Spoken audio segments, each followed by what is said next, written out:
Welcome, ladies and gentlemen. It is another edition of the Wrestling Underground podcast. I am the Draymond Green of 3-point shots, Chad Porto, and joining me as always is the Steph Curry defender himself, Mars Green. I was trying to imply that you were as good of a defender as Steph was, but that just came out like you just defend him online. So The I screwed shorter, that deeper, the shorter, deeper voice having Tim Duncan of the show. up. Yeah, you got a little Tim Dunk going on. Although he has a really high pitched voice for a dude who's like 9 feet tall and who takes Muay Thai classes. The last thing I need is 6'11" Tim Duncan throwing knees and bows at me. Like, no, thank you. I I don't need to worry about raining hell from Tim Duncan. Like, you know that dude would probably fuck someone up. Like he's not Stephen A. Smith doing MMA training. Do you ever see that video? Yeah, Stephen A. boxing. Look, if if I talked as much stuff as he do and had that hairline, I'd be learning how to fight too. And he's terrible at it. Speaking of terrible, we got to start off with something serious and awful. Jeff Hardy's terrible at staying sober, apparently. He got arrested, and I just slammed my hand in between my chair and my desk. That felt good. Didn't swear, though. So Jeff got arrested in Jesus, and I thought Japanese names were complicated to say. Volusia County, Volusia.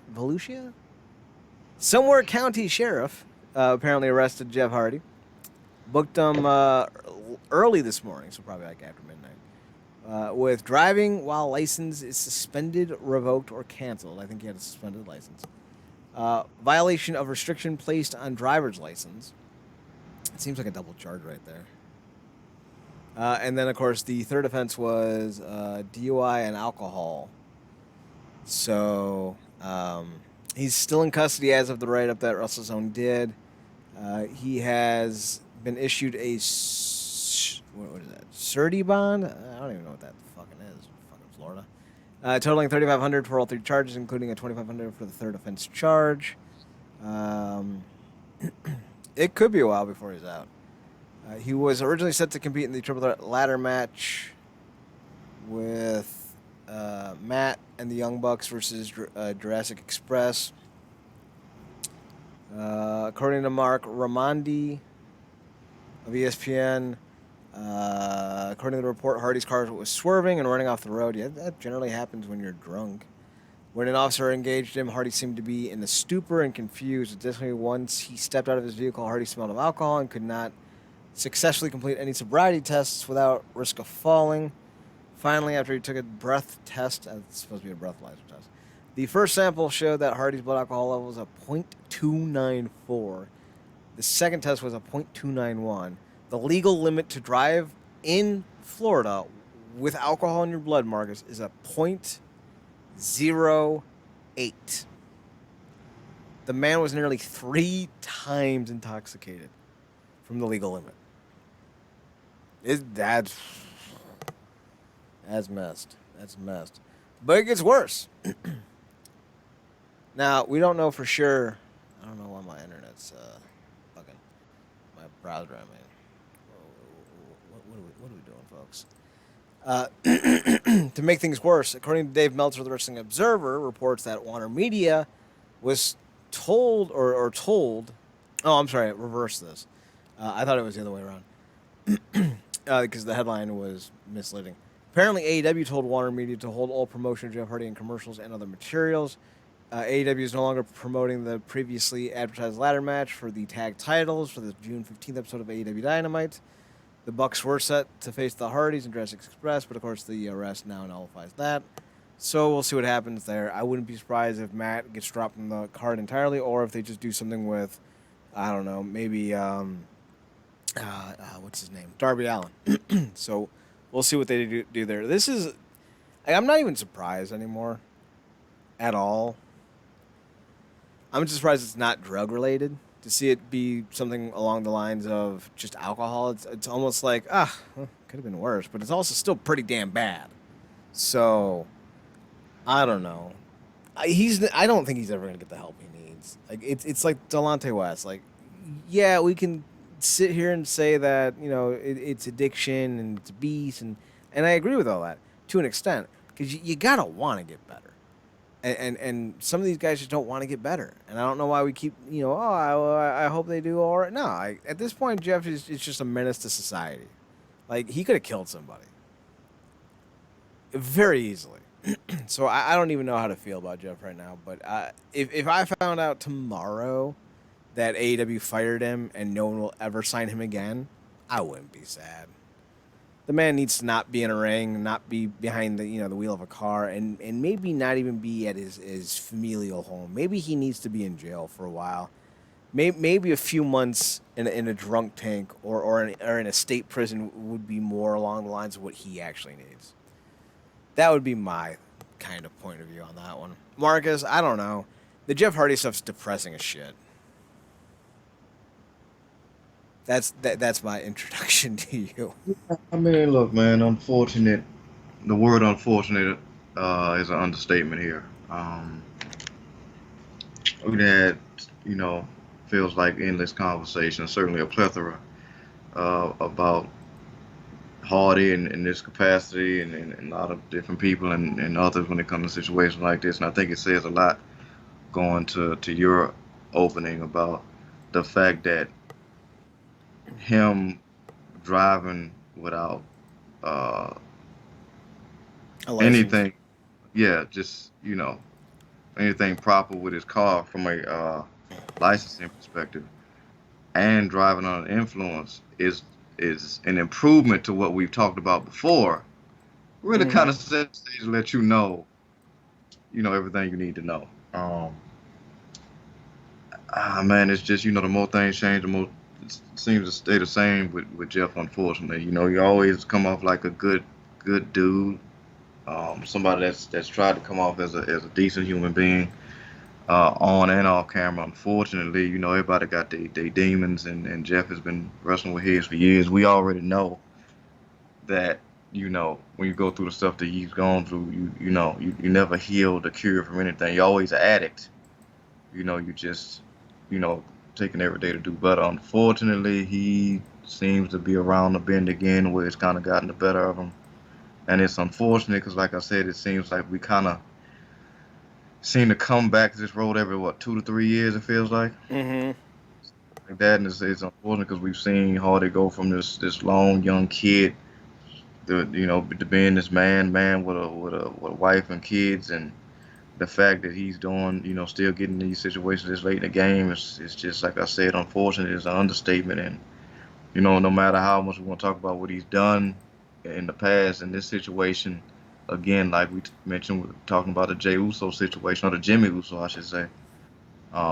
He could have killed himself and countless others, Mm-hmm. depending on the situation. We talked about it before, like, I think we both said we're kind of surprised that we don't hear more about car accidents with wrestlers because of schedules that they've had, schedules that they have, and just a lot of stuff that some of them may or may not do uh, recreationally in their off time. Mm-hmm. So thankfully we haven't. But in a situation like this, like I said, he's one of the most beloved wrestlers of all time, and it's just real interesting to see the reaction on social media, because it's like everybody's they want to feel for him, but they can't really give him any room in this particular situation, because he's keep every time they give him rope, he keeps hanging himself. So it's like, to your point, man, like, I don't know what can be done at this point. All you can do is pray for him and his family, because as unfortunate as this is, talking from a fan's perspective, I can only imagine what it's like as his wife getting that phone call again, when stuff like this happens. So For the untold amount of time, yeah. like 4 or 5 times, at a certain point, she's gonna get fed up. Like I can't imagine. Like this might be the straw that breaks the camel's back, and you gotta wonder if that's gonna be a good thing for Jeff or a bad thing, because like we don't know their relationship. So like maybe this will be like the jolt he needs to wake up, but then again, It rarely ever is when you're talking about addicts and losing members of families in terms of like divorce and stuff. So who knows? I don't see him changing his ways. If his ability to see his kids are threatened, I just don't. I don't Yeah, have any belief in this man. yeah, I'm. Like I say, you always try to hold out a little sliver of hope, but it's just all these situations. I mean, one of the last times we had Jeff in one of these situations, didn't he get like found in a stairwell or something like that? Mm-hmm. It's just so many instances where it's like these stories we could be talking about him in a past tense, Yeah. and It might be happening sooner rather than later, unfortunately. and it's just bad because we've had so many stories before. I mean, like the whole Dark Side of the Ring is based off that. Obviously, that appears to be potentially going in a completely different direction. But I digress. I say with this Jeff situation, it's just bad. I mean, we've seen it with Matt too, but Matt seems to have consistently gotten on a more consistent path of betterment, and maybe a lot of that has to do with the fact that his wife takes nothing off people she don't know. So I can imagine what she won't allow him to do. Yeah, Um, and we haven't really seen anything with Matt since him and his wife got arrested. Because they got arrested for beating the shit out of each other. Maybe 2014, 2015, somewhere around there, 2013. yeah, So we haven't seen anything since then. yeah, and they've maybe had a couple kids since that. So that's I think they have that's a three. yeah since then. So that's three hell of wake up calls right there. But yeah, I mean, the other sad part about it is we've been talking about Jeff kind of being past the expiration date in terms of not needing to wrestle for a while now. And that's even when he was in WWE. It's just we know the condition his body's in, even when he hasn't been in a wild, hardcore style match, he's limping. Like you kind of just want this guy to sit down, period. And Mm-hmm. maybe this is Universe's way of sitting him down. So all you can do is hope, man. But these situations just so unfortunate because, like I said, this could have went so many different ways. You're not just endangering you. I know how you feel. We talked about this before. How you feel about people who get behind the wheel of a car, willfully under the influence. You don't just endanger your lives, the lives of other people. And thankfully, these situations haven't gone another way. But it could have. And when you talk about the license and stuff, on top of the being under the influence, he just didn't give a fuck No, he does not. at all. Like you didn't care at all. And apparently, and maybe somebody was with him, maybe. And if they were, that makes them worse because you can't. If he was anywhere near where he was on that show, he had to face Sting. I'm like, you gonna let this guy? You gonna willingly let this guy drive? So. Yeah, I'm gonna stand by what I said before. Maybe him being in prison for a few months isn't the worst idea, because nothing else is working. Yeah. I don't know if you can scare this man straight, but you can at least make sure no one else is at risk. Speaking of at risk, let's talk about Paige. I don't know how that works as a segue, but we're gonna just roll with it. She came out and said, "Hey, the WWE don't want me no more. I get it. They're not gonna renew my contract, and I'm gonna be free come July." And I'm sitting here thinking to myself, "No more Paige here." That's my favorite wrestling meme of the last 20 years. Paige here. Oh. It's not even just that she said it; it's the look on her face and the giant red clown lipstick. Whoever told her that was a good look on her was just lying. They were just lying to her. The interesting note wasn't that she's being sent free, if you will. It's that she basically said, "Yeah, I intend on coming back to wrestling," although she didn't say it that exact way. She just said the door's open and it's more than likely a possibility. Margus Page to AEW confirmed. No, I mean, I think it's a high probability just because that seems to be the new home for a lot of people.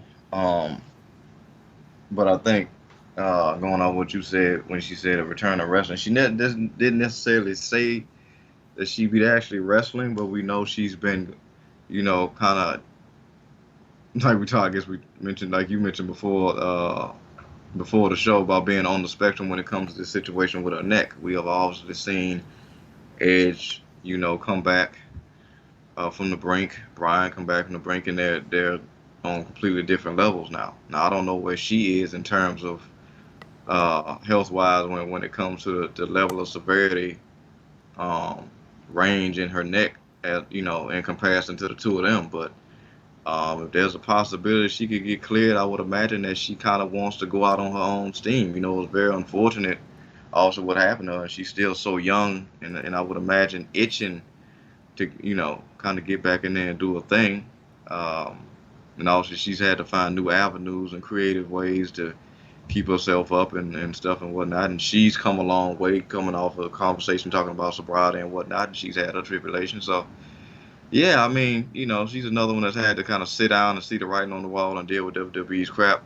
I guess the most positive part here is she's no longer in their cage.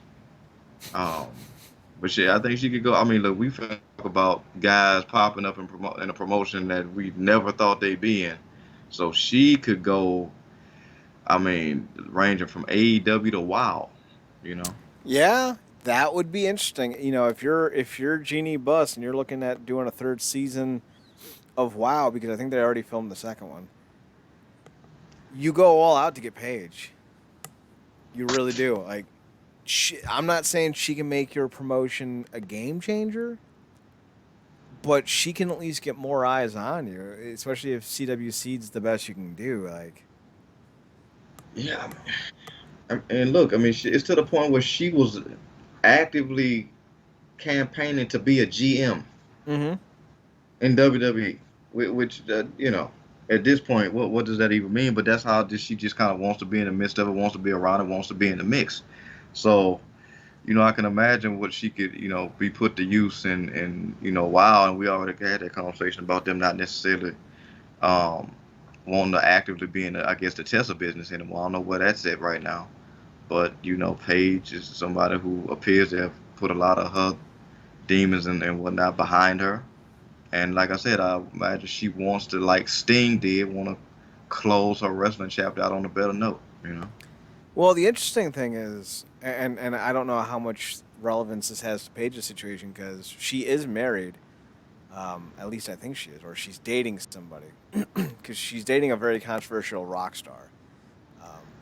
But an MMA fighter by the name of Yana Jacek just retired Saturday after she lost to Wei Li Zhang because one of the reasons she said was she's 35, she's been training for 5 months for this fight, and she's like, I don't want to do this again because I want to start, looking forward to becoming a mother. Yeah. And you wonder with Paige's neck the way it is, it's not one of those things with wrestling. Like, you don't need to be the same caliber of athlete or the same caliber of committed to pro wrestling the way you are with MMA. You can be a weekend warrior. Tito Santana's been wrestling on the weekend for the last 35 years. He's 70. So, like, you can still go to a degree regardless of your age in wrestling. But with Paige and her neck the way it is, you have to wonder if maybe the concern of injuring her neck after becoming a mother and then maybe possibly, becoming paralyzed because of that or suffering some serious motor issues with Yeah. her limbs, like maybe that's going to weigh on her. So she may not want to wrestle for that much longer if she wants to have a kid. Now, I don't know if she wants to have a kid. She may be somebody who doesn't want to wrestle that much longer anyway. She may just want to have that last match. She might want to have another 400 matches. I don't know her. But there are a lot of kind of circling balls in the air, so to speak, when it comes to Paige, and it's going to be interesting. And you bring up WoW as like, if Jeannie Buss wants to do a live pay per view, I would throw 100K at AJ Lee and be like, listen, you and Paige main event of our first WoW pay per view, do it. And I think that could get some people buzzing. Like that would be the kind of match that would get WoW on the map, so to speak. So there's a lot of emphasis, for a promotion like WoW to chase down Paige and to try to get her to do a couple matches at the very least, if not sign a full-time contract. And I think a place like WoW or Impact would be very beneficial for her because they tape their stuff in bulk. So with Impact, you'd show up, wrestle once, and then you're done for the month, and you get like a 6-figure salary. So I feel like that might be a good place for her as well. The only problem is her name, Saria. Like, Soraya, yeah. ugh, that's even worse. Like you're gonna need to change that, on. Paige is like I hate the name because it's so generic as shit. But also, like, I don't know how many people are going to be showing up for Sorry, Yari, Yari, Yari, and it's like, oh, is this like a Game of Thrones reject character? No. No, it's not. It's former It's WWE weird star too. Paige. She's so obviously, it's your real name. You never gonna be, detached from your real name. But Paige is kind of, she's very much. I mean, she's synonymous with it. And going to AEW, she'd be the second Paige on the roster. Yeah. Um, Third so, Page on the roster. Because we yes, got Adam Page, and then we have Paige Van Zandt. I'm telling you, if she were to somehow keep her WWE name, I would be like, listen, actually, you fourth with paid. Ethan. Oh yeah, it's right. We forgot about the Ethan. Well, to be fair, a lot of people forgot about Ethan. That is the character. Uh, I mean, Josh Alexander is dropping foos on their faces in Impact, and Ethan Page is trying to get on as Scorpio Sky's handmaiden. when Brandy Rhodes is on her way out, we don't know if she's like, we only signed you so we could get Alex. Like I feel like that was a shoot. I feel like it was, and like I don't think she was lying. Speaking of lying, let's talk about New Japan. Oh, that timed up so well. I was so happy that was the next topic. I made up for the terrible Page segue. Dude, this basketball game is chippy as fuck. I just saw Al Horford throw a schoolyard elbow into someone's abdomen. Like, these dudes are about to start fighting like it's a hockey game. And who was it? We talking Golden State and who? Celtics? Celtics, yeah. The worst finals possibility in the history of finals possibilities, but yet here we are. Like, I'm hoping that like someone pulls a Seth Rollins like run in, like the Memphis Grizzlies or the Toronto Raptors just show up game 7, last 45 seconds to take the title. That's weird. It's like like the rivalry of it all has been flipped because that's the classic NBA rivalry, but it's like it's now the Celtics, the new dynasty of the Celtics facing this era's Lakers. Yeah. Yeah, yeah, they're both California teams too. Yeah. They both rock the gold and the white. So the Celtics just took the lead, and I'm a sad boy. Speaking of sad boys, let's talk about New Japan. New Japan had a big old pay-per-view this weekend. The Dominion show. It was the thing. And I would say, because we talked about this, this is a mostly skippable show. Unfortunately. And I watched all 4 hours of it, so like, I'm not speaking out of my rear on that one. Matches to watch, I believe I recommended to you, Marcus, the 6-man openweight tag, the Tanahashi Goto match, the Ospreay Sonata, which was really good for being as condensed as it was, and then of course the main event. Outside of that, like, you can skip this show. Like, I'll even tell you who won. The only people who retained, well, no, I don't count Shingo Takagi's title to be a real title. Sorry. The only guy who retained his belt, then, it would be the 6-man of House of Torture. They defeated Zack Sabre Jr., El Desperado, and Yoshinobu Kanemaru. Then we had Tanahashi. Well, I don't know if I want to spoil it for Marcus. Y'all can use Wikipedia. You know how it works. Oh yeah. What I will spoil, though, is the G1 32 climax. That's what she said. Has been announced. Okada, Tanahashi, Naito, Goto, Tamatanga, Shingo Takagi, Chase Owens. Why the fuck is Chase Owens in this? God damn, he's terrible. Bad Luck Fale. Talk about terrible.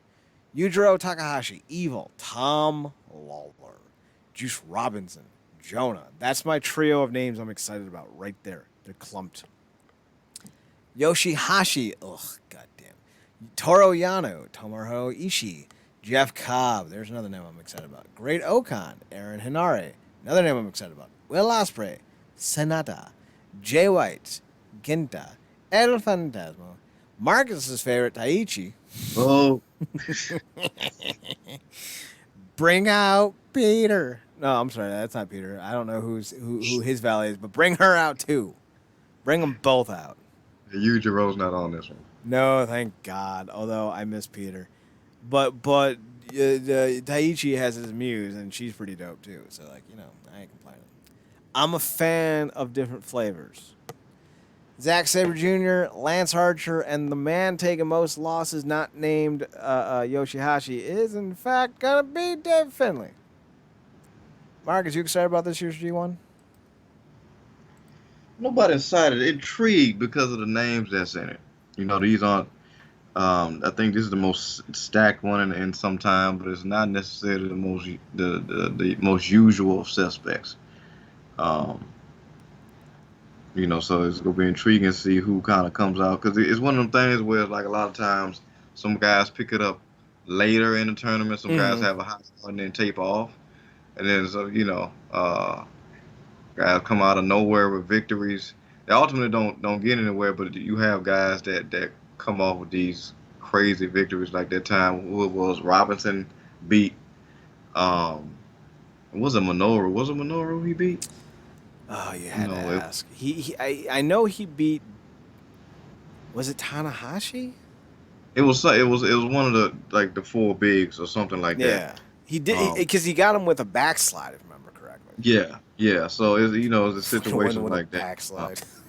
It's one of those situations, man. So that's always something to watch the tournament for. But this one, I don't know, man. Usually the G1 feels like it's usually a couple months. This feel like it's gonna stretch into the fall. I think I saw that it's going to go into not October, goddamn August. That'd be way too long. I think early August is what I saw. I might be wrong. That might just be late July, but it's going to be a few weeks, man. It's going to be a few weeks. Yeah. The thing that always kind of pisses me off about the G1 is this is the perfect title, like the perfect tournament to make a guy, and they rarely ever do. And like I'm not against the same old suspects always winning kind of idea.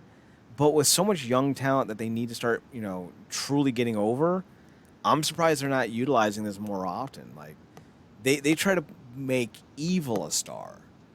Yeah. So, like, you can't do Juice? Like, come on. Can't do Hinare? Now, granted, Hinare might be a little too young, because I think he's only in his mid to late 20s, and he just got done being a young lion, so, like, I get that. But also, like, who's next? Like, Tanahashi's basically being held together by bubblegum.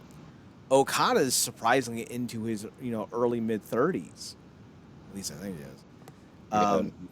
Naito's 40. They're gonna need to make some decisions here about young guys because, like, the style in Japan isn't really that healthy, and guys kind of age faster than most. Like, you look at Mexico, and I don't know if it's the training regimen or the style, but you got a lot of dudes in their early 50s still going. Not like they used to, but I would say that the guys in Mexico are wrestling probably better at 48 than the guys in Japan are. And that's just because look at the styles. Like Mexico is very much a lucha libre, stunt-focused kind of a sport with a lot of storytelling. While New Japan is basically, I'm going to try to see if I can legitimately kill your soul. Yeah, that's an interesting point. Quick interjection. Okay. Who do you? Because I feel like when it comes, we talking about like the Mexican guys and Japanese guys. I feel like also genetics play a huge part in those too. Mm-hmm. But in terms of you looking at those particular genetics, like you think if you take away like the styles, who you think like holds up better? Like, you think the Japanese guys go longer, or the guys? I want to say Latin X feels like a slur at this point. Yeah, we can just call them Latins or Mexicans. Yeah. Are you a Mexican or a Mexican? The best line Johnny Depp has ever said in any film. I don't think genetics plays a role. Like, we've talked before when we were doing our sports show that I don't think there's a difference between races in athletics. I think it's more about cultural and availability. Like, look at all of the marathon runners who win. They're all African. Well, why is that? It's not because they're black. It's because there's not a lot of organized sports in Africa. The simplest, easiest, cheapest thing you could do is buy a pair of sneakers and go jogging. It's a very simple thing. It's why you don't see a lot of like African hockey players. That's an expensive ass sport, and you need ice. I don't see ice in the Sahara. It's not gonna happen. And if it does, we're in some serious trouble as a species. So, like, when it comes to who holds up better, I think you have to look at training regimens specifically, and you have to look at how they train and how they wrestle. I think that's going to be how it breaks down the most, because you look at someone like Ultimo Dragon, he never wrestled a strong style, and save for the fact that he had a nerve issue that kind of sidelined him for a few years, he never really had to take time off because he wrestles more of a lucha style, and he's still going. Like, granted, he's I think early 50s, so he's not what he used to be, but I would say he moves better at his age than most other Japanese wrestlers simply because of the style. Like, we look at Rey Mysterio and he looks all hobbled and shit, but that's mostly because he's had 43,000 knee surgeries. Him and Kevin Nash are on a buy one get one deal at this point. So I think that's kind of the thing that should be kind of focused on is the styles, because you look at Suzuki. The reason why he's so beloved is because he's defying expectations. Him and Kojima are still going at a pretty solid clip despite their age. A lot of Japanese guys can't do that at the level they're on. Like, you look at Muta. Muta's only like 2 or 3 years older than Kojima, and that dude can't move. Again, because of the busted ass knees, but still. So I think for my money, if I was going to say who would still be closer to the prime, I would definitely go with a Lucha Libre wrestler, only because there's less physical toll. Now, granted, they do take more, I would say, damage to their knees, but I feel like with Mexico being far more story-driven as opposed to strong-style-driven, I feel like if your knees are shot, you can still put on a pretty good banger. Just my personal opinion. Then again, I find Lucha Libre to be almost exhausting to watch, even when it's good, and it's very rarely very good. Like, I see a lot of matches Dave Meltzer raves about from CMLL or AAA. I'm like, oh, God, you like that? That was awful. So I don't know. Maybe Lucha Libre is not for me. Yeah, I wonder how much of that has to do with the fact that you can track it as it's happening. Like, okay, he's holding him, okay, don't slip, and arm drag. Like, if it's not, guys with a certain style, a lot of it can kind of look flying Grayson-ish. Yeah. I mean, that's always been the big complaint with modern wrestling is the idea that everything's very stunty, very, very kind of pre-planned, and it has a very processed feel to it. Yeah. And I feel like that's why, like, when I watch like MLW or like when they were doing the Pure tournament or non-X Division Impact matches, like, yes, they're all planned still to a point, yes. But it's not so much where it's all about the spot. There's generally more storytelling. So, like... Yeah, like, it's... You're talking about two staunch differences. You're talking about Ricochet versus, Will Ospreay, and then on the other side, you got, Tomohiro versus Suzuki. That, or, for I guess, guys over here in America, Walter... with his old body, with his version 1 body versus Ilya Dragunov. Oh, yeah. Completely different situation. Both make me cringe for vastly different reasons. Like, we get it, Osprey and Ricochet. Y'all the high boys, like the dope boys, the flying around doing your dumb stuff boys. I get it. Then you got big boy and little boy smacking the shit out of each other, giving each other heart damage. It's like, I don't know. I'm good on both. Give me a little Danhausen throwing fake teeth at people. Like, that's more my speed right now. As I get older, I get worried for these guys. Like, I look at like someone like who's that kid in AEW whose brother's always getting hurt.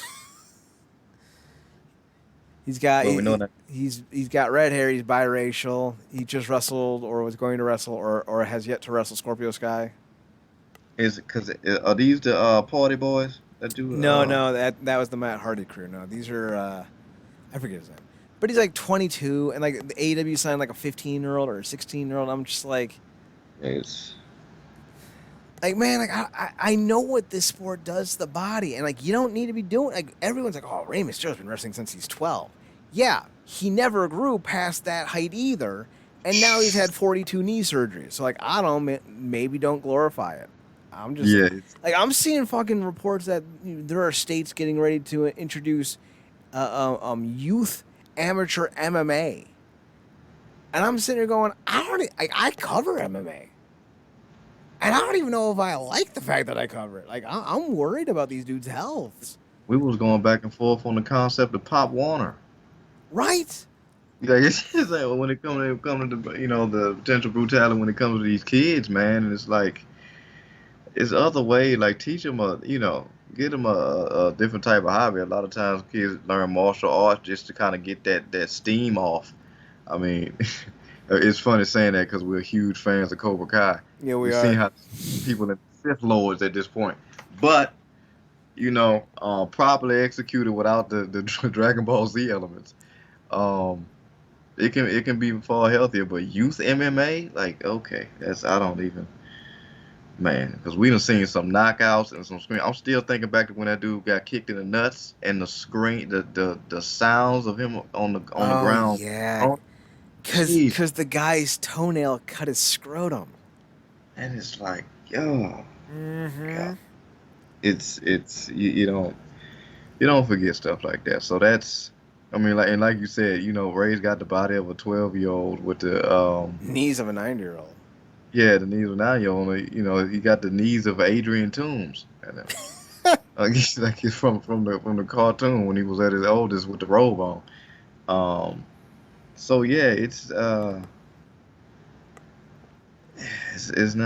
that's not the thing. No. Those styles, man. I gotta go back and watch the match and talking about like a happy medium. I gotta go back and watch the match. I know saying his name is sacrilege, but I think Angle and Benoit had a match where they were just in the middle of the ring and never hit the ropes. Oh, was that Royal Rumble? Yeah, I think it was. '03. Yeah, That might be their best match ever. yeah, So, yeah. It's fascinating to see like what's allowed because like Lucha Libre and I don't want to say indoctrinates, but like they bring in their youth early, and in Japan, I know it's not a high school sport, but it is a college sport. Which, granted, I have less of an issue with because you're physically fully matured at that point, but still, yeah. So like I don't know. I get why people were so mad about Izzy, that giant Bailey fan. Wait, what, is that her name, Bailey? I don't fucking remember Yeah, her name anymore. yeah, basically, yeah. Izzy is the kid, yeah, which she's now I guess, young adult. So like I get why people were mad about that because she was like 12 taking bumps, and it's like no, like, what are you doing? Like don't do that. Listen, the only thing like an 8-year-old or 9-year-old should be doing, not Pop Warner football, not martial arts. Like if you're gonna train them to do anything, or let them be physical in any way that isn't like baseball or basketball, and you want to do like some type of combat, they need to be doing strikes from the Simpsons episode where Lisa and Bart got into a fight, and Lisa was doing the windmill with her arms, and Bart was doing the single step kick. That's all the combated child that age should be doing. Or that Dale Gribble special. Sand in face, and run that. You say run goes with everything. Oh my God, that video, man! I'm like, this is working. Like going down this damn hill, this is really working. And I hate it, but I can't take my eyes off it. And then fucking Bill comes out of nowhere. God, I hope they do another season of that show. They were talking about it last year, but I don't know if it's ever gonna come to fruition. Hopefully it does. Speaking of coming to fruition, apparently Noah willed Rob Van Dam out of retirement. He is in Pro Wrestling Noah now, and I don't know for how long, but I'm curious to see how it goes. Marcus, have you seen this Abbott Elementary? Is it any good? The what? Abbott Elementary. Uh, No, I haven't actually sat down and watched it, but it it appears to taking taking things by storm. A lot of people love it. It looks like it got a good cast. It got the kid from Everybody Hates Chris in there. He's not, he's Uh, our age, man. He's not even a yeah, kid anymore. yeah, it's interesting to say the least. But yeah, I I like the lead lady in that. She's also the series creator. I think she's adorable. oh yeah, oh She's yeah. pretty. Uh, She's got the It's eyes, man. It's the she, eyes and the yeah, no, smile. Like, ugh. yeah, she's beautiful. Really smart. And the fact that she came up with the series based off of her love of one of her, I think, grade school teachers is just brilliantly heartwarming. But is I also love that she got on Twitter and was like, all you people that was asking me to do a damn episode about school shootings, if you Mm-hmm. think second I'm finna do it now, piss off. I love Yeah, we need shows and entertainment that isn't ruining our day and making us think of all the horribleness in our life. And I was thinking about this, like I think people need to realize that entertainment today is not the same as like the '60s, where like you could be preachy and progressive in comics and on sci-fi because that was it. Like you read Green Arrow and Green Lantern crossovers, and they're talking about drug use. What else were you like? That and after school specials were like the only place talking about it. But now with it. Twitter, I feel like you can't be as polarizing or as now. Granted, being anti-drug isn't polarizing, but I feel like you can't be as polarizing with your statements and messages in entertainment because it's everywhere. Like there is no respite for it. Yeah, and then we talked about the outrage culture of it all. Some people just Mm-hmm. that's their profession now to be outraged. But interesting, you talk about that. Like I was thinking about it. Like it's funny to me that people like witness something like that and feel like I mean obviously we went through it in real time from a you know uh online witness perspective of what was happening. That they would actually want somebody to do that in a from a serialized perspective because they oftentimes go to those shows to escape stuff. Mm-hmm. Because I'm thinking about because I watched this other show called P Valley, and people like complaining that they basically they doing their season that includes COVID, and maybe the logic there is it's easier to kind of want to do something when they feel like it's a random tragic occurrence as opposed to COVID that we've kind of been prolongingly suffering through for the past 3 years. Mm-hmm. But I don't complain about one and then that's for the other. You know what I'm saying? Because it's if you want to escape, you don't want to see neither one. Exactly. And I want to escape, man. Like, granted, like, and that's the confusing part because there is a part of me that where like some of my favorite episodes in TV history have been those more in your face kind of episodes. Like I think of like One Tree Hill, they had a school shooting episode that was really good, and like I know that's like really weird to say out loud, but it was. It was like everything they did was just so well done in that episode, and like the ending of it, and like it was just fantastic. But think about like Boy Meets World. Like one of the best episodes is the one where Corey and Sean get blotto and piss on a car. It turns out to be a cop car, and then Corey finally breaks down in front of his dad and basically is like, I don't know how to live my life without Topanga. So like I'm fucked up right now and I don't know how to That heal myself. That was a real moment. that show really is a cultural touchstone, It is. It's so specifically good. for us. Because I remember that episode where first off, also one of me and your favorite moments when the teacher pulled him like, "Do you two y'all know y'all fighting?" Like that's an all time moment. Corey, Sean, did you two But know it was you? But that episode, I know this is gonna click with you. That episode when he was married to Topanga and they were in that shitty apartment Mm-hmm. and they went to the parents and his dad was like, "I cannot help you," and he went Mm-hmm. off on his dad and it's like he had to go find out for himself. It's like if you know what I'm saying, if I give you this, you'll never walk on your own, Mm-hmm. never get it. And he went and got it, and it was a beautiful thing. But it had a lot of great episodes like that whole story arc with Sean and his family alone. And specifically that episode when he was about to get into that cult, and Corey's dad was like, "You not going nowhere with him out of here, and if I got to beat your ass, I will do it in this hospital." They already got a bed for you. It ain't that far away. The one that I remembered, I forget if it was, I think it was like season 3. Because like the first season is ass. Yeah, it's because Sean was so cool, and then they turned him into a Barney character. Basically. But there was an episode, I want to say it was season 3, where like they blew up a mailbox or something, and Mr. Matthews gets really mad at Sean, and he's like, I forget what he said, but he basically says that like you can't be helped or something like that, and like he gets really mad at Sean, and like he's like, you can't be friends with my son anymore. And at the end of the episode, he's like, I was scared for my son and for you. And I didn't mean what I said. And the best thing that my son's ever done is being friends with you. And then he starts yelling at him because he's like, you do what you do, Sean, because no one's there to yell at you. So I'm gonna yell at you. Yeah, So like it's just a damn good show. But like I feel like when you talk about doing school shootings now, like yeah. when One Tree Hill did it, that was 3 or 4 years after Columbine. So it was like the only one to happen. But now they're happening at like one a month. Yeah, it's crazy. Look, man. Well, another one of our favorite shows, and this is eerie talking about it in the show that has enough murder in it. Sons did one. Yeah, they did. Oh my god, I forgot because that was the whole catalyst to how the club got taken down. Because like that started the investigation into how the kid got the gun. That led it back to Dave Navarro, which led it back to the lady who they had to kill, and then just all kinds of shit. Yeah. I need to rewatch that show. We say this every fucking week. We need to rewatch that show. I need to watch Mayans. I hear it's really good. Yeah, man. Of course it is. It's Kurt Sutter or whatever his name is doing another motorcycle gang show. Of course it's good.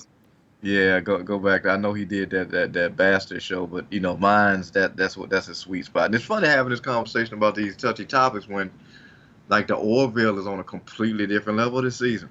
Yeah, I haven't seen the second episode yet, but I've heard good things. It's complete, like they talked about it, like it took them seems like forever and 3 years to shoot it because everything that went on, but every episode feels like a movie, and then the budget is clearly been upped, and yeah, I think you're gonna like the second one. They got some good horror elements in that second one. I'm looking forward to it. I had to catch up on Strange New Worlds and The Boys as well. I may do that tonight. Get some food. Watch an episode or two. We'll see what happens. Speaking of seeing what happens, holy hell, Noah decided that they had all the money. They had their cyber fight event this weekend, which featured Tokyo Joshi Pro Wrestling, DDT Pro Wrestling, and of course Pro Wrestling Noah. One of the matches featured the son of Dr. Wagner, who is a all-time great legend in Lucha Libre, Simon Gotch of MLW WWE fame, Timothy Thatcher, still going after all these years. I remember watching him for the very first time. He was riding a horse and dueling with princes of England, because that was what's his name's real name. Ulrich von Liechtenstein's real name was Thatcher. I remember that. Good movie. Rene Dupree was in this match, but that's not that surprising. Dupree's been wrestling in Japan for 12, 13 years. And then the name that really stood out that I think people are going to be shocked by is Michael Elgin. He was in this match. So it's not just Rob Van Dam. Elgin, Thatcher. Like, Noah decided that they were going to have all the money spent on all the gaijin. So I'm kind of surprised. And then we'll get to the main event here, because that was pretty crazy. But Marcus, we're not fans of Elgin. At least, I know. No, I can say that's for you. I don't think I need to be too respectful about that. Like, we both know that Elgin's a piece of shit. Elgin, good wrestler. Let's not even deny it. Great wrestler. Terrible human being. But what do you make of this? Because like this is Noah's attempt to expand their market globally. And I'm interested to see if you think these are some names that could draw an American eye. Again, it's one of those things with Elgin where I hate it, but I get it. Mm-hmm. Maybe not necessarily hate. I don't know the guy, but severely dislike, but get it. Mm-hmm. Because he's a he's a big flesh dummy. You know what I'm saying? You Mm-hmm. put him in a little situation, he could take it and keep going. I don't necessarily think he's been injury prone. I don't think that's been affiliated with him a lot. And if he do get injured, he kind of just keep going because he has that polar bear like thickness that keeps him moving. Also, we talked about like bringing in Captain 420 RVD himself. And him basically doing the monkey flips like RVD when he's in the mood, he's in the shape. He's somebody you can have, and obviously that brings a lot of nostalgia for fans. And I commend them, man, getting these names and trying to, like you said, diversify and expand. Um, Obviously, it's a lot of names out there off of them WWE releases you could also kind of tap into, but I think if you want to start off small and kind of get stuff rumbling, this ain't the worst. I personally wouldn't take on the PR crap that comes with Elgin, but that's just me. I think it's some other names that you could dive into out there that haven't even been scooped up by AEW yet. But um, yeah, I can't blame them. Not bad, man. I think getting Thatcher might be the biggest get. Yeah, If they can keep him long term, like that he fits Noah's brand real well, and he can be that guy that stands out. Everyone else is kind of, we'll see. This was a big card for them. They drew about 5,000 fans, so like, it's going to be interesting. One of the big complaints, or not complaints, but one of the big sad parts about the show was Great Muta, Keiji Muto, announced that he was retiring. I think it was said that he was going to wrestle 5 more times between now and the start of next year. So there might be a theory that his last match could happen with New Japan, because it was specified that he was going to be wrestling until 2013, not 2013. Goddamn, what year are we? 2023. There we go. So if that's the case, if he does wrestle until 2023, it would make sense that his last match is at New Japan, considering his history there. But who knows about that? I know Noah does a show around that time as well. So we'll see. We'll see what happens with that. Marcus, I asked you before the show if you could come up with a name that you would like to see Muta wrestle before we see the end of the Icon's career. I mean, Do you think of anyone? yeah, I mean, coming off of just the nostalgia of it all and going looking, how far he's come. Obviously, with that influence, you got to go with the Apprentice Sonata. Yeah. Oh, that'd be a good one. You know what I'm saying? Cold, Cold Stone, not Cold Caesar. Think about ice cream. Um, Cold Skull, and versus Muda. It's funny we was talking about I mentioned Muda on the True Penny show. It was Sunday, and I coined him like the Undertaker of Japan. Yeah. Because like Same leg issues too. yeah, I'm about to say because I'm like even with those blown knees and everything, that's that comes with him health wise. At this point, um, and then being in that mindset that maybe he should kind of pass calling it a quits. When he puts on that full regalia, it's a show. Mm-hmm. It's a thing. Check it out, and that's always gonna be a thing with him out there. I was telling James is I'm like the doctor telling him he was gonna have to sit down permanently. Probably the only way that we would actually did it. So um, I think Sonata's definitely one of those names. Um, Man, I might throw some New Japan names if it could possibly happen. Like I think Tanahashi was a legend. That'll be straight. I don't know how many times he's gone with Kojima, but that um, I, Listen, Kojima is aging very well. I don't want to yeah. see Kojima with Muda because I feel like Kojima is a very respectful, very good man, very decent human being, right? But I feel like he clotheslines people too hard. At Mm, least if you're over a certain age. Like he's not unsafe by any means, but I feel like he's a young man's wrestler, even though he's like in his 50s himself. So like gotcha, Muda should not be wrestling Kojima because I feel like if Kojima clotheslines Muda at this point, we're gonna be seeing Muda dust. gotcha. Okay, how about Blue Justice then? Yeah, I would like to see one more run with Yuji Nagata. That'd be great.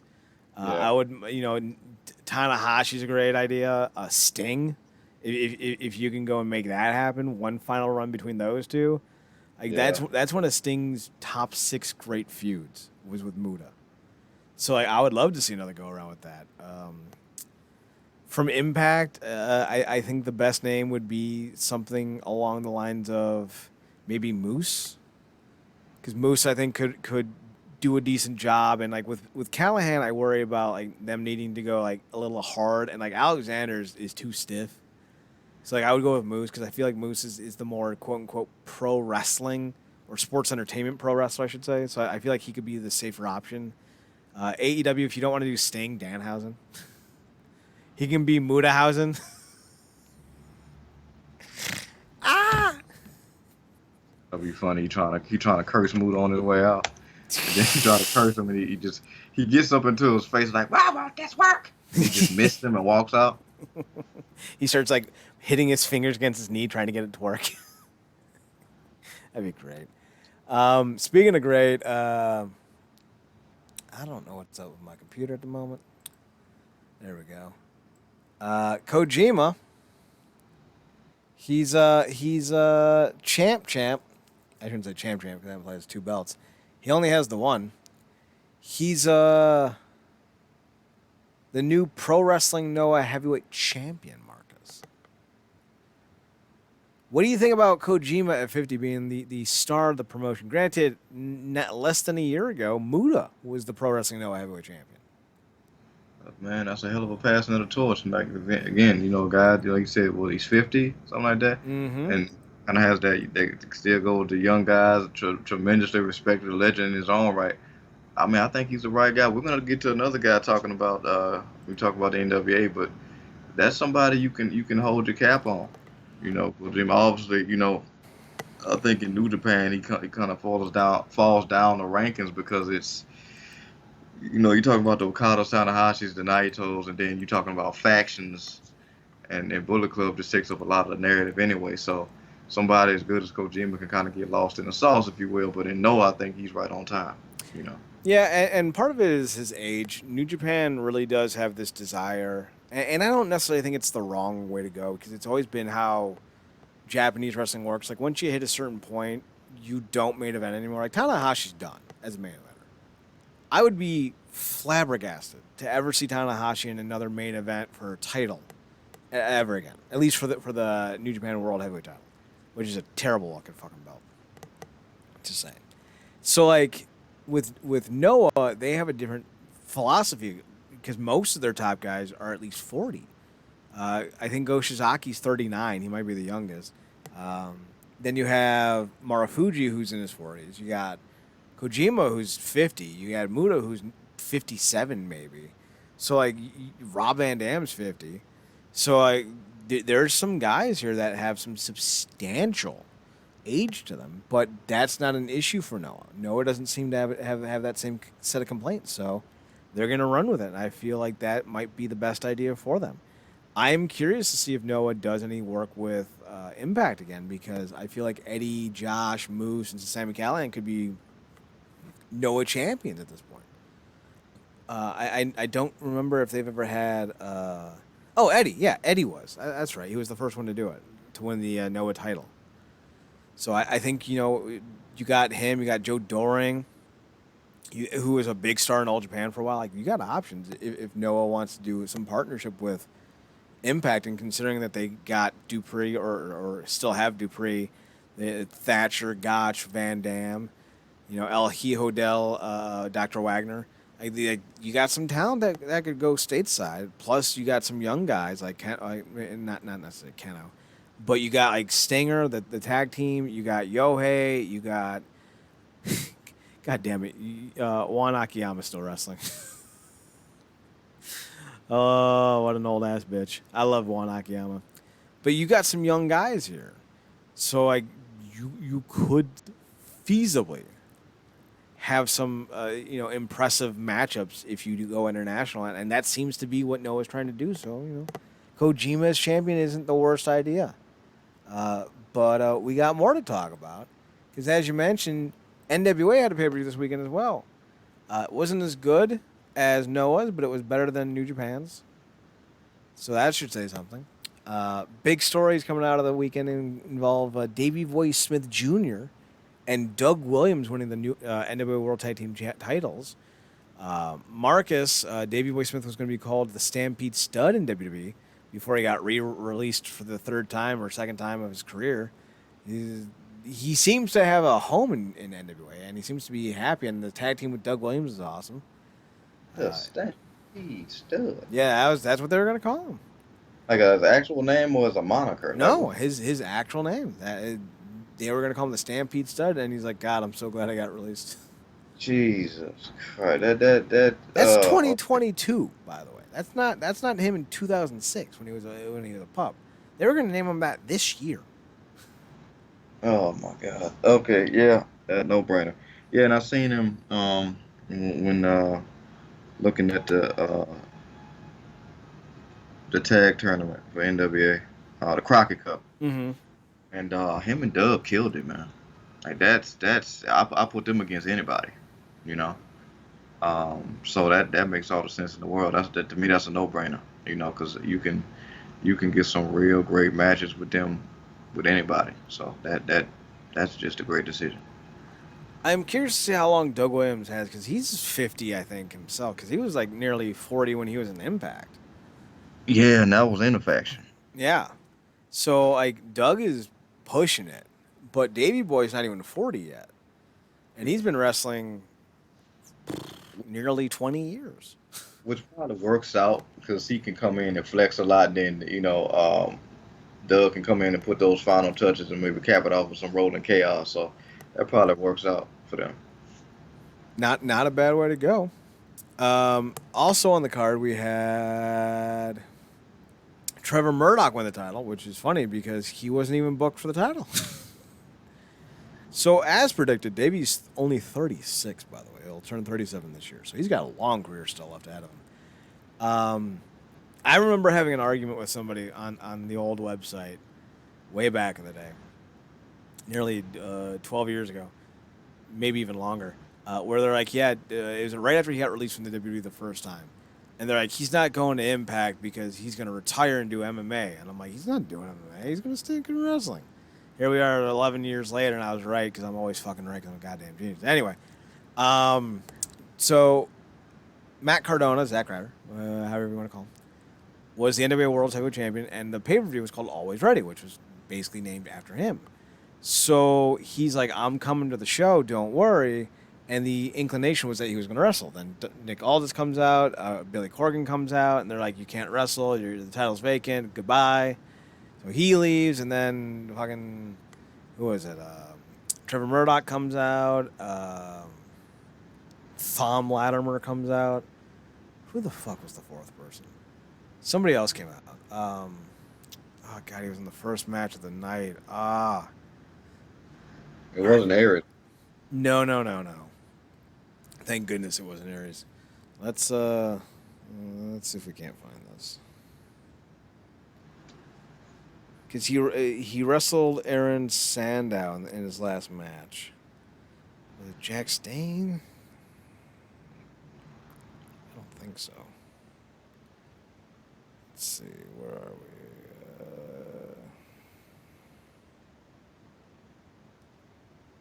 There we go. Like, I know who it is, and it's going to piss me off when I figure out who it is. Because, like, I should have remembered. That's not where I wanted to go. There we go. Nope. Yeah, maybe it was where I wanted to go. Here we go. All right, who was it? Results. Rodney Mack wrestled on the show. That's interesting. Sam Shaw, that's who it was. That was the fourth person. Trevor Murdoch wrestled in the opener against Aaron Stevens. That's why I can remember who it was. And then the main event saw Trevor Murdoch, Nick Aldis, Thom Latimer, and Sam Shaw for the NWA World's vacant heavyweight title. Camille defeated Kylan King in a long-ass match. The Commonwealth Connection, which was Doug and Davey, they won. Tyrus defeated Mims, and apparently Mims suffered a lot of injuries in this match. So, like, I don't know, get the fuck Tyrus out of the company. Thom Latimer defeated Scion. Jack Stain defeated Chris Adonis to retain the national championship. Natalie Markova defeated Taya Valkyrie. Homicide defeated Colby Carino to retain the NWA World Junior Heavyweight Championship. Homicide defeated PJ Hawks, which is an interesting situation to go back and back. Then we had Pretty Empowered, which is Ella, Envy, and Kenzie Page defeated the Hex, which is Allison Kay and Marty Bell for the NWA World Tag Team Championship. And the Mortons, Ricky, and Kerry defeated the Country Gentlemen, AJ Kazana and Anthony Andrews. And the Ill Begotten, which is Alex Taylor and Jeremiah Pluckett in a triple threat. So, that was in reverse order, by the way. That was not the main event. That was a pre-show match. We went in opposite order. So, Trevor Murdoch's champion again. All things considered, you know, it's not the worst case scenario, considering they were just coming off a reign with Matt Cardona. Yeah, there's some hilarious wrestling irony that the show that's named after him was the one he, got injured so he couldn't even perform on. Wrestling gods putting in their work, obviously off of a lot of prayers from the GCW crowd. Yeah, I mean, look, Trevor's a stud. We talked about it way back when the NWA was getting started, getting that run on YouTube at first. He kind of got back into wrestling, coming back into the NWA, and he kind of represents the look and the style of the company at its purest. And he's somebody you can count on. Mm-hmm. The guy's got his head on straight. He's a no nonsense guy, and he's gonna show up to shows. Do the work, do what's asked of him, and keep everything kind of cold steady. I don't really know. You can, like I said, you don't necessarily want to go back to all this. You don't want to necessarily go new. I think Murdoch is a good safe bet. You don't necessarily have a lot of them. Yeah, and you don't really have anyone young that you want to put the belt on. Like, I know Sam Shaw and Billy Corgan are tight, but I feel like you don't want to go in that direction. Like, I don't know what Shaw can offer you as a main eventer, at least with his current shtick. But all things in total, like, going with Murdoch makes sense. I think all this is a likely possibility at this point, considering who else you have. But unless you want to revisit the well with guys like Jack Stain, who is a former champion, or Tim Storm, I feel like Murdoch might be able to help, get you to the next level. But they really need to start investing in some young talent and getting guys ready to go, because honestly, like, the roster I think is good, considering most of it's ex-WWE guys pushing 40 or in their 40s. But I feel like if you really want the next big thing, you got to find them. So maybe someone like Parker Bordeaux, the kid who looks like Brock Lesnar with terrible tattoos. Wait, did I just describe Brock Lesnar? But if you want to go with Parker Bordeaux, who just got released not that long ago, that would be someone that you can invest in. Colby Carino's another guy. The Young Hawks. You got some young talent, but I don't know if any of them are main event worthy yet. So, Murdoch makes sense. Let's talk about sense. We're talking about Slammiversary sense, though, Marcus. We've got a new match added to the card. And it's an intriguing one. It's Taya Valkyrie and Rosemary versus Madison Rayne and Emma. Tennille Dashwood. There we go. The card is coming together rather nicely. And while I'm not a big fan of the main event, which is, of course, Eric Young versus Josh Alexander for the world title, the rest of the card is interesting. Plus, we got Matt Morgan on TV for some reason. I'm not mad. Oh man, I really got to get caught up. He took a little brief from his political duty. Yeah, I thought he was a mayor in Florida. He's apparently a mayor in California. So like, that's a hefty haul. And like, he showed up on TV, and I feel like you're not dragging mayor-elect. He's not mayor-elect. He's just the mayor. Mayor of California somewhere out of his political duties for just a spot on the show. Like, I feel like there's got to be more there. I love how all these names that we get in the air. I mean, we talking about the 20th anniversary, and They've been doing a great job with that. By the way, I saw that intro they did with the old cross the line thing. Great.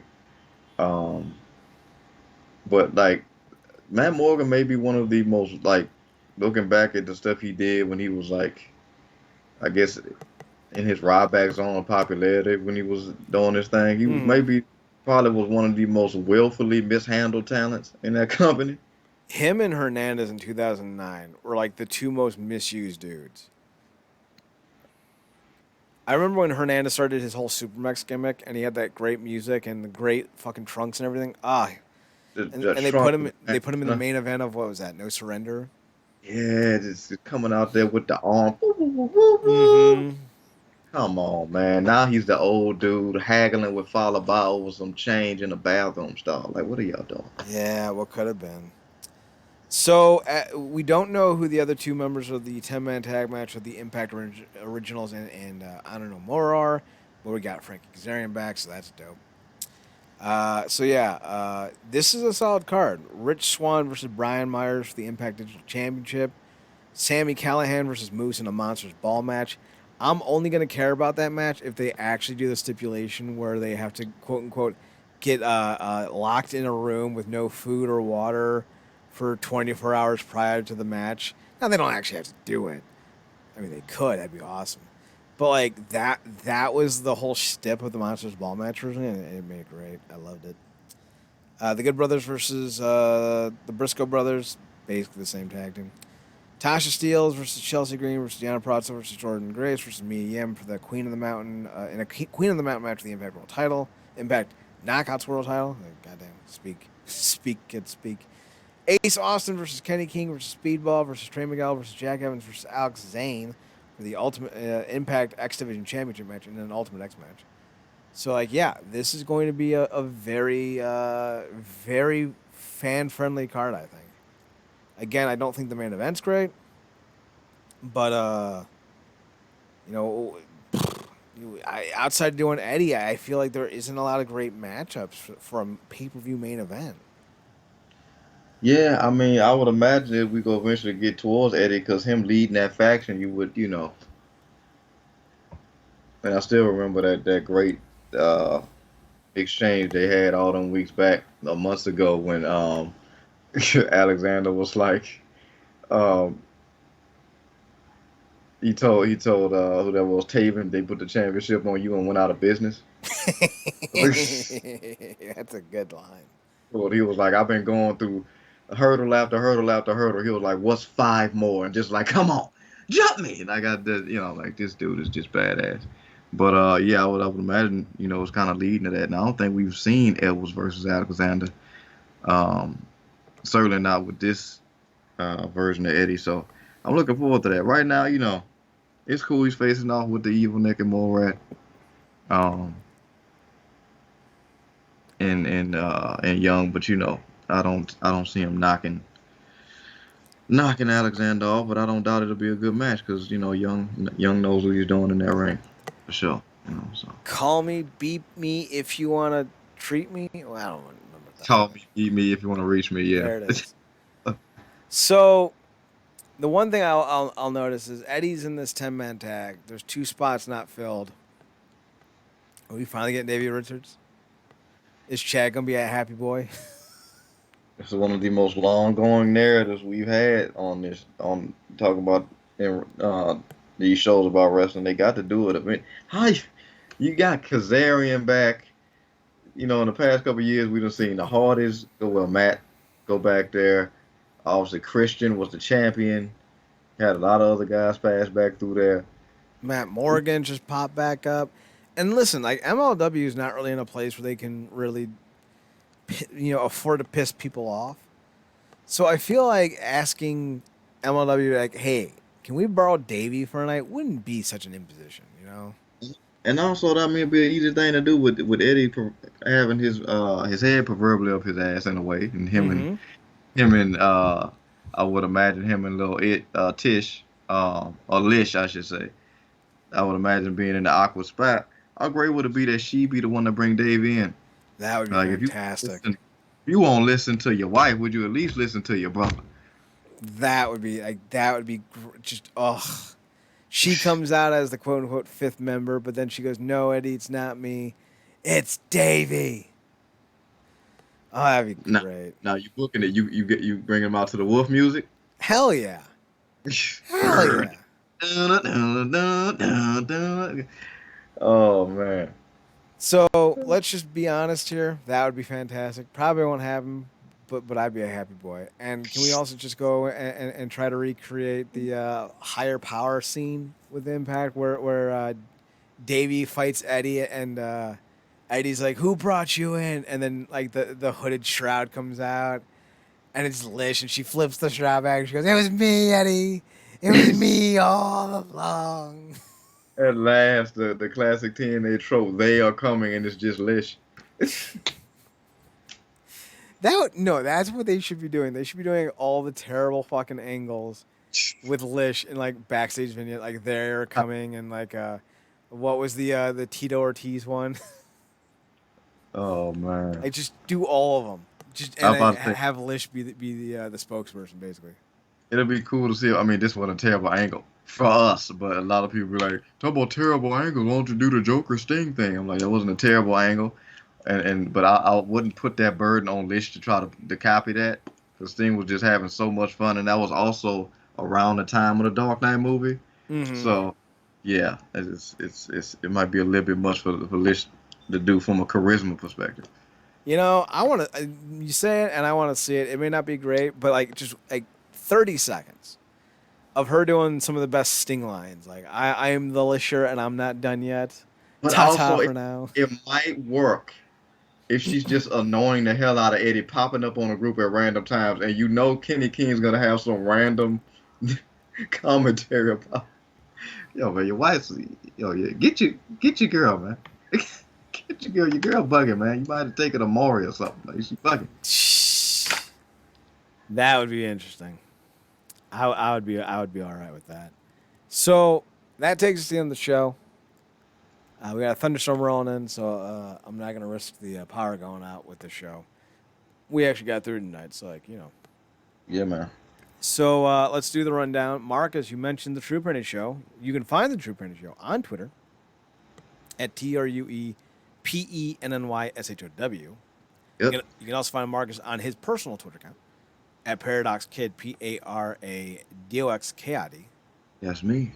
You can find me on my personal Twitter account at Chad Nerdcorp, ChadNerdCorp, and on the Instagram at Chad's Photo Hut. We're on the website at realnerdcorp.com, RealNerdcorp.com. I'm thinking about adding Twitter streams for the three of us, or however many there's still left. That way you could just go to the website, because I'm trying to make it more of a one-stop shop, I think is what I'm going to do. So Yeah. like, it's going to have I'm going to put the Twitch stream back up on there. Going to update the links. I'm going to do all that either sometime this week. So that's going to be done here soon. You can find us on Twitch at twitch.tv/Wrestling Underground. You can find us on YouTube at The Wrestling Underground. So there's that.